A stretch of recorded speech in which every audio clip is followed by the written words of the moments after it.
જી આપ પત્રકાર મિત્રો જાણો છો કે થરાદ વિભાગમાં અને થરાદમાં ખાસ કરીને વાવ, થરાદ, સુઈગામ, માવસરી, લાખણી આ બધા વિસ્તારમાં હમણાં લકી ડ્રોનો રાફડો ફાટી નીકળ્યો છે અને આ લકી ડ્રો ગેરકાયદેસર હોય છે અને આ બાબતે અમારા જિલ્લા પોલીસ વડા અક્ષયરાજ સાહેબે પણ સૂચનાઓ કરેલી છે।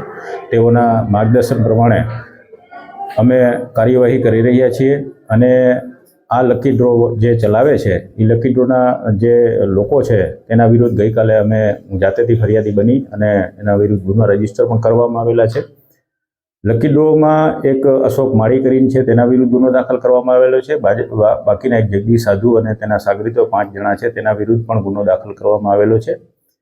આ બાબતે જાહેર જનતાને મારી નમ્ર અપીલ છે કે આ તદ્દન ગેરકાયદેસર વસ્તુ છે અને આ લોકો તમારા રૂપિયા જે છે એ લલચાવી ફોસલાવી અને પોતે ટિકિટના નામે લઈ લે છે અને પછી આ લોકો એવું કરે છે કે જે ખરેખર ગેરકાયદેસર છે। આ લોકો શું કરે છે કે મતલબ તમારી ટિકિટ હોય તો 1000 ટિકિટ હોય તો એની સામે 5000 ટિકિટ પોતાની નાખી દે છે એટલે તમને કોઈ સંજોગોમાં તમને ક્યારેય ઇનામ મળવાનું નથી।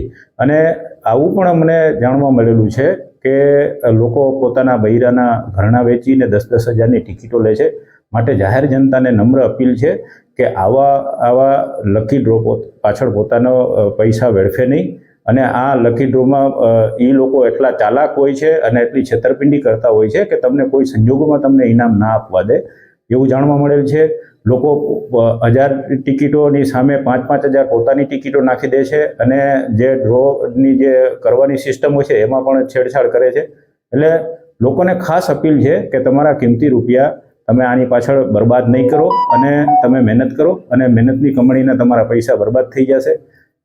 પ્લસ અમે આવા જે ડ્રો કરવાવાળા વ્યક્તિઓ છે એની વિરુદ્ધ પણ કાયદેસર પગલાં લેવાના છીએ જેથી કરીને ભવિષ્યમાં એવું પણ બની શકે કે તમારા જે રોકેલા નાણાં છે એનો ડ્રો થાય જ નહીં કારણ કે અમે એને ડ્રો પહેલાં જ એની વિરુદ્ધ એક્શન લેવાના છીએ। એટલે અમારા જિલ્લા પોલીસ વડા અક્ષયરાજ સાહેબે અમને સ્પષ્ટ સૂચના આપી લીધી કે આવી ગેરકાયદેસર પ્રવૃત્તિઓ કોઈપણ સંજોગોમાં ચલાવી લેવાય નહીં અને કડકમાં કડક હાથે કાર્યવાહી કરવામાં આવશે। ઇવન સંગઠિત અપરાધની કલમો તળે પણ આ ગુના રજીસ્ટર થયેલા છે।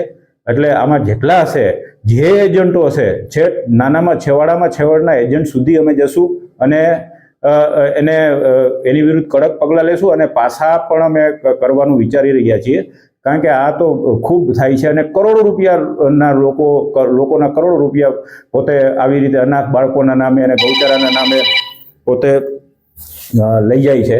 એટલે આ પત્રકાર મિત્રોના માધ્યમથી હું જાહેર જનતાને એક વિનંતી કરું છું કે આવા લકી ડ્રોમાં પોતાના નાણાં વેડફે નહીં અને આ એક બરબાદ કરી દેવા માટેની વસ્તુ છે।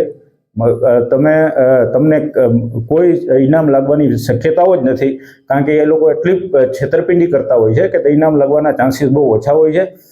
તમે જાણો છો કે એટલી હદે આ લોકો મતલબ ગેરકાયદેસર કરતા હોય છે કે 25-25 લાખ રૂપિયા રોકડા આપે છે। રોકડા કેવી રીતે હોઈ શકે? એટલે આના વિરુદ્ધ બહુ કડક એક્શન લેવામાં આવશે અને નજીકના દિવસોમાં બનાસકાંઠામાં જેટલા પણ આવા ગેરકાયદેસર લકી ડ્રો કરતા હશે એને વિરુદ્ધ કડકમાં કડક પગલાં લેવામાં આવશે અને પાછા સુધીના પણ પગલાં લેવામાં આવશે। લોકોએ જેણે ટિકિટ ખરીદી લીધેલી હશે તેના પાછા નાણાં મેળવી શકે છે। જે લોકો પાસેથી જેની પાસેથી ટિકિટ લીધી એની પાસેથી પાછા નાણાં મેળવી લો અને જો આ લોકો પાછા નાણાં ના આપે તો પણ તમે પોલીસ સ્ટેશનમાં આવીને એના વિરુદ્ધ ફરિયાદ કરી શકો છો। એટલે એ પણ વિનંતી છે કે તમે તમારા પાછા નાણાં લઈ લેજો જેથી કરીને તમારા રૂપિયા વેડફાય નહીં।